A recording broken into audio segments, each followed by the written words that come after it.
చెర్ల దాడి ఘటన తెలంగాణ రాజకీయాల్లో మంటలు రేపుతోంది. బీఆర్ఎస్ నేతలు రెచ్చగొట్టడం వల్లే ఈ దాడి జరిగిందని మంత్రి శ్రీధర్ బాబు ఆరోపించగా తమ కార్యకర్తల్ని అక్రమంగా అరెస్ట్ చేసి చిత్రహింసలకు గురి చేస్తున్నారని కేటీఆర్ మండిపడ్డారు.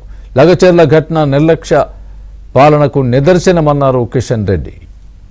ప్రభుత్వ అధికారులను తరిమి కొడతాము అని స్పష్టంగా చెప్పింది టీఆర్ఎస్ పార్టీకి సంబంధించిన వారి అగ్రనేతలు.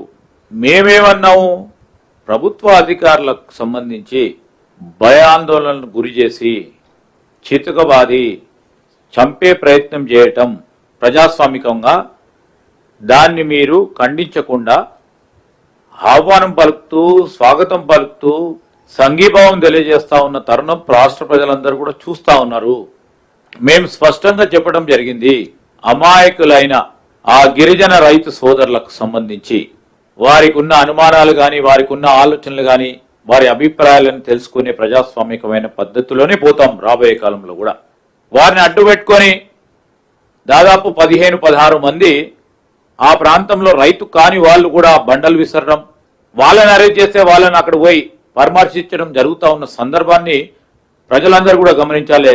వాళ్ళ బీఆర్ఎస్ వాళ్ళని తీసుకొచ్చి జైల్లో పెట్టడం అంటే వాళ్ళ ఉద్దేశం ఒకటే, తమ చాతగాని తనాన్ని 9 నెలలుగా తమ ప్రభుత్వం విఫలమైన పద్ధతిని ఇవాళ దాచుకోవడానికి ముఖ్యమంత్రి నియోజకవర్గంలో అధికారులకు జరిగిన పరాభవానికి ఇవాళ ఏం చెప్పాలనో తెలియక సిగ్గు లేకుండా దీనికి రాజకీయ రంగు పులిమి వాళ్ళని బెదిరించే ప్రయత్నం చేస్తూ ఉన్నారు.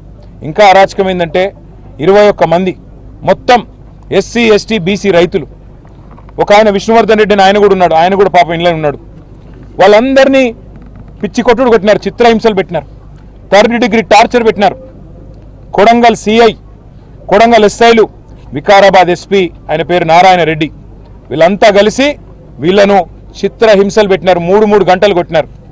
ఒక్కొక్కరిని చూస్తూ ఉంటే ఇప్పుడే మా అక్క చెప్పినట్టు కాళ్ళు చేతులు కమిలిపోయి ఉన్నాయి. మేము అడిగినాం, మరి ఎందుకు మెజిస్ట్రేట్ ముంగట చెప్పలేదు, కొట్టినాడు ఎందుకు చెప్పలేదు అన్నాం. మీరు చెప్తే మళ్ళా కొడతాం, మీ ఇంటికి పోయి మీ ఇంటోళ్ళని కొడతామని చెప్పినారు. చాతైతే రాజకీయ నాయకులుగా మాతో తలపడు, అంతేగాని పేదలకు ఈ రకమైన కష్టం కలిగించవద్దు. బేషరతుగా ఇక్కడైనా సిగ్గు తెచ్చుకొని ఈ కేసులన్నీ వెంటనే రద్దు చేయాలి, వాళ్ళని వెంటనే విడుదల చేయాలని చెప్పి మేము డిమాండ్ చేస్తా ఉన్నాం. ముఖ్యమంత్రి గారు సొంత కాన్స్టిట్యున్సీలో భూసేకరణకు సంబంధించి ఇంత పెద్ద సమస్యగా పరిగణించడము, చివరకు కలెక్టర్ మీద దాడి జరిగిందని చెప్పడము, ప్రభుత్వ ఉద్యోగస్తులందరూ కూడా సమ్మె చేస్తామని హెచ్చరించడము, చివరకు అనేక మంది రైతులను కేసులు పెట్టి జైల్లో పంపడము, ఈ పరిస్థితి ఇంతదాకా తీసుకురాకూడదు.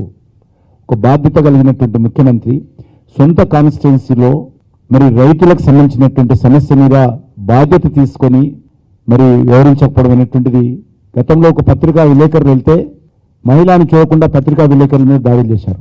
మరి ఈ విషయంలో వాళ్ళ బాధ్యత లేదా?